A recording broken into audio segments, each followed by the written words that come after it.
जय यीशु बच्चों, आज का विषय है एक नए रिश्ते की शुरुआत होती है।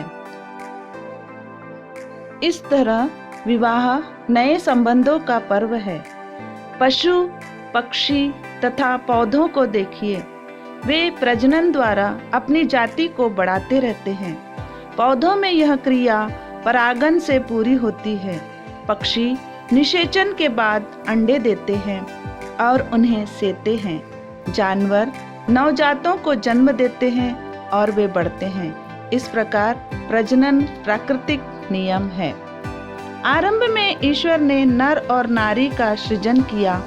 उसके बीच शारीरिक, मानसिक तथा मनोवैज्ञानिक विभिन्नताएं थी। ईश्वर चाहता था कि वे एक दूसरे के पूरक बनकर एक साथ प्रेम बंधन में जिए। इस तरह आपस में मधुर प्रेम के आदान प्रदान से वे एक दूसरे के लिए जीवित संस्कार बन जाते हैं। यानी कृपा के जीवन में बढ़ते रहने के लिए वे एक दूसरे की मदद करते हैं, मार्गदर्शन करते और सहारा बनते हैं। विवाह की स्थापना ईश्वर द्वारा इसी कारण से की गई। प्रभु ने कहा, अकेला रहना मनुष्य के लिए अच्छा नहीं, इसलिए मैं उसके लिए एक उपयुक्त सहयोगी बनाऊंगा। पारिवारिक जीवन में पति और पत्नी को एक दूसरे को स्वीकार करना चाहिए। सब बातों में एक दूसरे को सहन करना चाहिए और आजीवन एक दूसरे के प्रति वफादार रहते हुए प्रेम भाव में जीवन यापन करना चाहिए।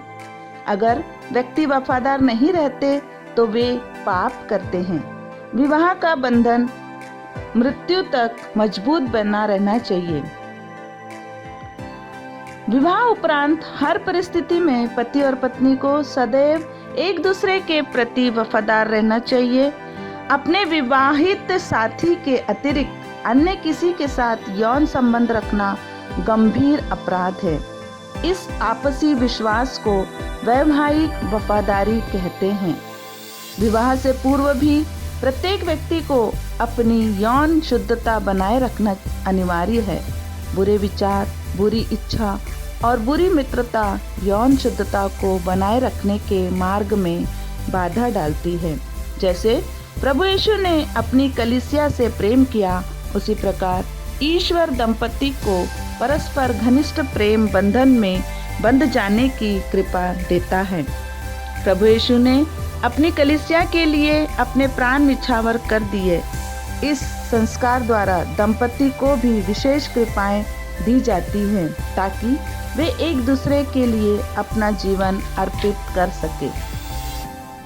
हम अपने माता पिता के विवाह का फल है। इसके लिए हमें ईश्वर एवं अपने माता पिता को धन्यवाद देना और अपने माता पिता के लिए प्रतिदिन प्रार्थना करना चाहिए। भारत में महिलाओं की स्थिति बालिकाओं से अधिक बालकों को प्रिय समझा जाता है। शिक्षा, भोजन, देखरेख एवं लालन पालन में पुत्र पुत्रियों के बीच भेदभाव किया जाता है। दहेज प्रताड़ना, ससुराल पक्ष की समस्याएं, पारिवारिक जुल्मों का शिकार, मारपीट एवं अशोभनीय व्यवहार, विधवा अभिशाप, गृहिणी और घरेलू सेविकाओं की उपेक्षा। पुराने विधान और नारियां।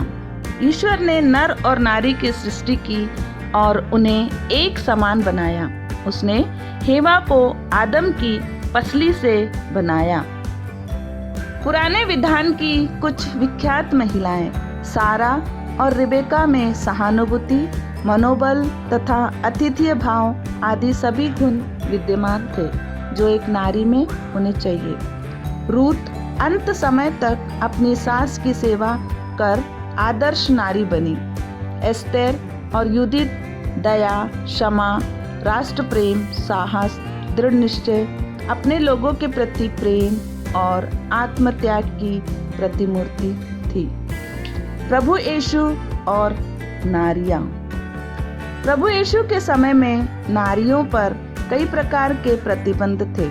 उन पर तरह तरह के अत्याचार होते थे, जैसे अकेले कहीं न जाना, सबके सामने पुरुषों से बात न करना, प्रार्थना एवं सभागृहों में अलग बैठना। यदि कोई नारी व्यभिचार में पकड़ी जाती तो पत्थरों से मार डालना आदि कई नियम नारियों पर लागू थे। दूसरी ओर प्रभु यीशु ने नारियों का सम्मान किया। उन्होंने उनसे वार्तालाप किया और उनके साथ उचित व्यवहार द्वारा नारी गरिमा का आदर्श प्रस्तुत किया। उन्होंने यह बताया कि नारी को भी सम्मान, गौरव और प्रतिष्ठा का अधिकार है। प्रभु यीशु ने समारी स्त्री से बातें की और उसे नए जीवन के लिए प्रेरित किया। कलीसिया के इतिहास में महिलाएं। वर्तमान कलीसिया नारियों को योग्य एवं उचित सम्मान प्रदान करती है तथा उन्हें कलीसिया के विभिन्न कार्यों के लिए नियुक्त करती है।